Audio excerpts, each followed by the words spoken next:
Hello students, SN professional classes से मैं अहमद गुप्ता आज आपके लिए लेके आया हूँ सीसीएस यूनिवर्सिटी का 2019 का प्रिंसिपल ऑफ मार्केटिंग का एग्जामिनेशन पेपर का लास्ट पार्ट। इससे पहले भी हमने 2019 के पार्ट अपलोड किए हैं और 2018 और 2020 के पेपर भी हम ऑलरेडी अपलोड कर चुके हैं अपने चैनल पर। यदि आपने उन्हें नहीं देखा तो प्लेलिस्ट में जाकर उन्हें जरूर चेक कर लें।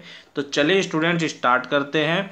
आज का क्वेश्चन है विक्रय उपरांत सेवा भाग है। क्या कह रहा है? After sale service is part of. After sale service किसका पार्ट है? तो ध्यान रखेंगे बेटा, आफ्टर सेल सर्विस मार्केटिंग का पार्ट है, विपणन का पार्ट है। ऑप्शन नंबर ए इसका करेक्ट आंसर है। नेक्स्ट क्वेश्चन है विक्रय पश्चात सेवा से क्या बढ़ती है? After sale service increase. Sale करने के बाद जब हम सर्विस प्रोवाइड कराते हैं कस्टमर को तो इससे क्या चीज में बढ़ोतरी होती है? तो बेटा ये ध्यान रखेंगे, इससे ग्राहक की संतुष्टि बढ़ती है और वो ग्राहक माउथ टू माउथ आगे हमारा ही एडवर्टीजमेंट करता है। हमारा इन द सेंस जो जो बिजनेस है जिसने आप उसको कस्टमर को आफ्टर सेल सर्विस प्रोवाइड कराई थी, और अल्टीमेटली क्या होता है? विक्रय में वृद्धि होती है। तो इस क्वेश्चन का जो करेक्ट आंसर होगा वो होगा option number C. Next question है बेटा, उत्पाद जीवन चक्र की अंतिम अवस्था कहलाती है। तो बेटा बड़ा इंपॉर्टेंट क्वेश्चन है, कई बार आपसे इसकी फुल फॉर्म पूछ ली जाती है। तो इसको बोलते हैं पीएलसी। पीएलसी इसकी फुल फॉर्म क्या है? प्रोडक्ट लाइफ साइकिल, उत्पाद जीवन चक्र। पीएलसी की फुल फॉर्म ध्यान रखेंगे, प्रोडक्ट लाइफ साइकिल भी आपसे एग्जामिनेशन में पूछा गया है ऑलरेडी कई बार। तो ध्यान रखेंगे पीएलसी की फुल फॉर्म क्या है? Product life cycle.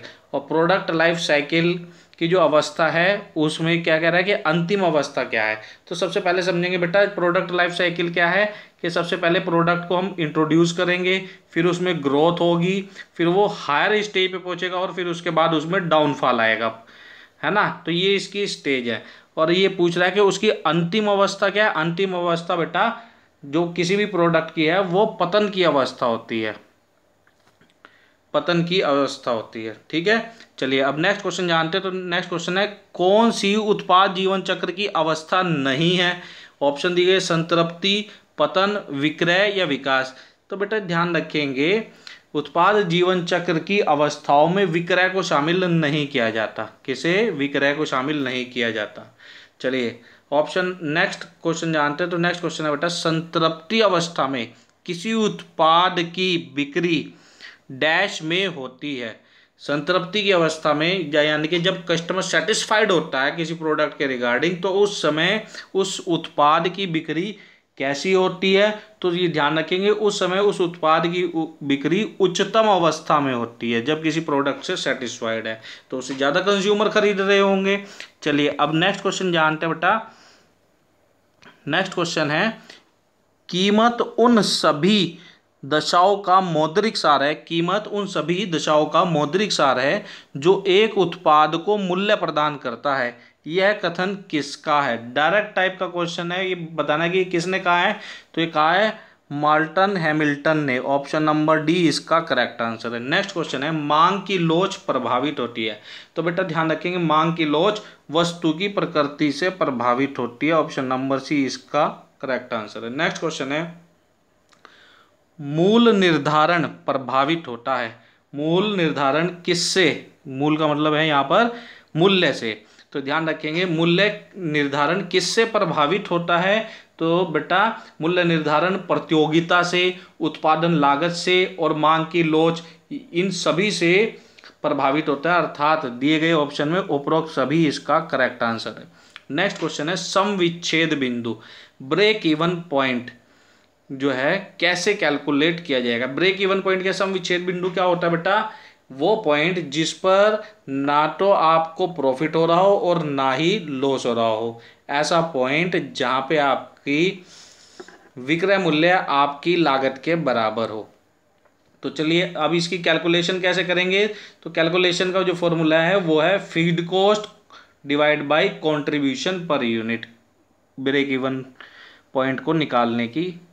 Option number A इसका करेक्ट आंसर होगा। चलिए अब नेक्स्ट क्वेश्चन के बारे में जानते हैं बेटा।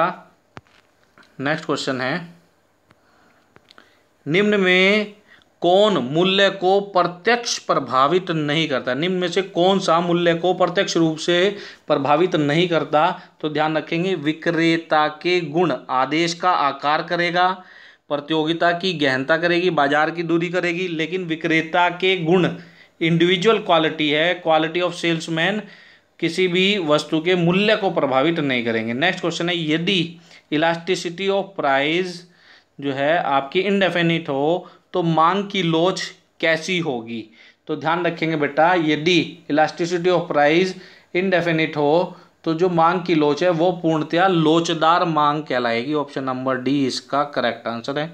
नेक्स्ट क्वेश्चन है, नकद बट्टा प्रदान किया जाता है, नकद बट्टा किसे प्रदान किया जाता है, तो ध्यान रखेंगे नकद बट्टा व्यापारियों को प्रदान किया जाता है।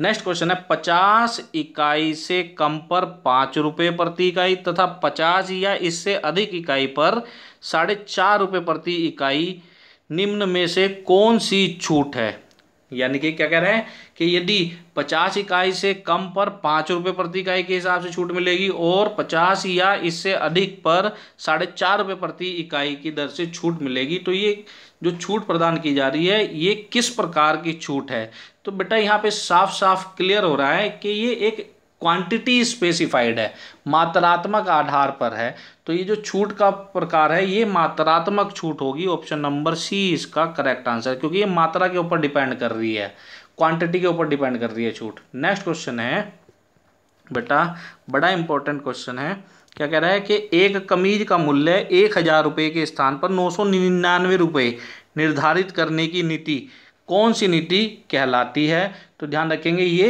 एक मनोवैज्ञानिक मूल्य निर्धारण नीति कहलाती है। कौन सी नीति कहलाती है, मनोवैज्ञानिक के 1000 रुपये की शर्ट नहीं है, 999 रुपये की है। नेक्स्ट क्वेश्चन है बेटा, उपभोक्ता संरक्षण अधिनियम लागू हुआ था, बेटा जिस साल ये क्वेश्चन आया था 2019 में, तब तक नया अधिनियम नहीं आया था। अब ये ध्यान रखेंगे, वैसे पुराना जो उपभोक्ता संरक्षण अधिनियम था ये कब आया था, ये 1986 में आया था। ऑप्शन नंबर डी इसका करेक्ट आंसर है। दिए गए ऑप्शन के अकॉर्डिंगली आपने ऑप्शन आंसर लगाने हैं। अब आपको नए वाले रूल के बारे में भी मालूम होना चाहिए, तो बेटा अब जो वर्तमान में उपभोक्ता संरक्षण अधिनियम है वो 2019 है और इसको लोकसभा में किसने प्रस्तुत किया था, कंज्यूमर प्रोटेक्शन एक्ट 2019 को लोकसभा में श्री रामविलास पासवान जी ने 8 जुलाई 2019 को प्रस्तुत किया था और यह अधिनियम भारत में 20 जुलाई 2020 से लागू हो गया है। तो ये क्वेश्चन बड़ा इंपॉर्टेंट बनता है, करंट अफेयर्स से संबंधित कि उपभोक्ता संरक्षण अधिनियम कब लागू हुआ। अब जो नया उपभोक्ता संरक्षण अधिनियम 2019 है ये कब से लागू हुआ, ये लागू हुआ 20 जुलाई 2020 से। ध्यान रखेंगे बेटा, बड़ा इंपॉर्टेंट क्वेश्चन है, करंट अफेयर से संबंधित, अच्छे से ध्यान कर लेंगे। नेक्स्ट क्वेश्चन है, अधिक मलाई उतारने वाली कीमत है स्कीमिंग प्राइस पॉलिसी। इस स्कीमिंग प्राइस पॉलिसी, अधिक मलाई उतारने वाली कीमत क्या है कि किसी भी प्रोडक्ट को जब मार्केट में लॉन्च किया जाता है तो उस समय उसका अधिक मूल्य लगाया जाता है। तो इसका क्वेश्चन का जो करेक्ट आंसर है वो है option number B, correct answer होगा। चलिए नेक्स्ट क्वेश्चन जानते हैं बेटा। नेक्स्ट क्वेश्चन है, कौन सा प्रत्यक्ष वितरण प्रणाली का तरीका नहीं है, तो इस क्वेश्चन का जो करेक्ट आंसर है वो बेटा दलाल प्रतिनिधि, इस क्वेश्चन का करेक्ट आंसर। नेक्स्ट क्वेश्चन है, थोक विक्रेता कड़ी है, जो थोक विक्रेता है वो किसके बीच की कड़ी है, तो ध्यान रखेंगे बेटा जो थोक विक्रेता है वो उत्पादक और फुटकर व्यापारी के बीच की कड़ी होता है। नेक्स्ट क्वेश्चन है, एक ही छत के अंतर्गत एक बड़ा भंडार जो विभिन्न प्रकार की वस्तुओं में फुटकर व्यापार करता है क्या कहलाता है, तो इस क्वेश्चन का जो करेक्ट आंसर है वो है विभागीय भंडार कहलाता है। चलिए अब नेक्स्ट क्वेश्चन के बारे में जानते हैं बेटा। नेक्स्ट क्वेश्चन है, निर्माता, थोक व्यापारी, फुटकर व्यापारी, उपभोक्ता वितरण विधियां हैं, ये किस प्रकार के, अप्रत्यक्ष विक्रय योजना, प्रत्यक्ष विक्रय योजना, प्रत्यक्ष वितरण विधि या अप्रत्यक्ष वितरण विधि। तो स्टूडेंट्स इस क्वेश्चन का जो करेक्ट आंसर है वो है आपका अप्रत्यक्ष वितरण विधि। ऑप्शन नंबर डी इसका करेक्ट आंसर है। चलिए नेक्स्ट क्वेश्चन के बारे में जानते हैं बेटा। नेक्स्ट क्वेश्चन है भौतिक वितरण प्रणाली के कार्यों में शामिल किया जाएगा। किसको शामिल किया जाएगा? आपके सामने चार ऑप्शन दिए गए हैं।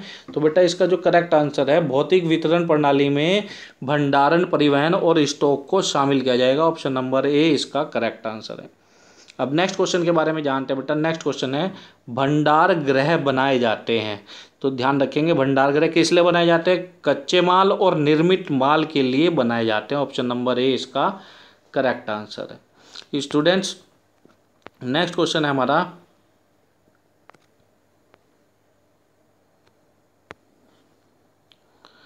स्कंद नियंत्रण की किस विधि के अनुसार स्कंद की मदें कीमत एवं महत्व के आधार पर वर्गीकृत की जाती है। स्कंद नियंत्रण की किस विधि के अंतर्गत स्कंद की मदें कीमत और महत्व के आधार पर वर्गीकृत की जाती हैं? तो इस क्वेश्चन का जो करेक्ट आंसर है वो है बेटा ABC एनालिसिस। नेक्स्ट क्वेश्चन है औसत पहुंच समय का सामना करने के लिए समय का सामना करने के लिए आवश्यक सामग्री मात्रा को क्या कहते हैं? तो इस क्वेश्चन का जो करेक्ट आंसर है वो है बेटा सुरक्षित स्टॉक बोलते हैं इसको। नेक्स्ट क्वेश्चन है कौन सी लागत भौतिक वितरण का भाग नहीं है? कौन सी लागत भौतिक वितरण का भाग नहीं है? तो इस क्वेश्चन का जो करेक्ट आंसर है वो है माल के आगम परिवहन की लागत। ऑप्शन नंबर डी इसका करेक्ट आंसर है। वीडियो कैसा लगा कमेंट बॉक्स में कमेंट जरूर करें। और स्टूडेंट यदि आपने अन्य वीडियो नहीं देखे और दूसरे 2018 और 2020 के भी पेपर कौन से क्वेश्चन पूछे गए हैं उनको भी जानना चाहते हैं तो प्लेलिस्ट को जरूर देखिए। और साथ ही साथ इस वीडियो को अपने अन्य मित्रों के साथ भी जरूर शेयर करें ताकि वो भी इस वीडियो का बेनिफिट ले सकें। मिलते हैं अपने नेक्स्ट वीडियो में। Bye bye students and best of luck for your examinations.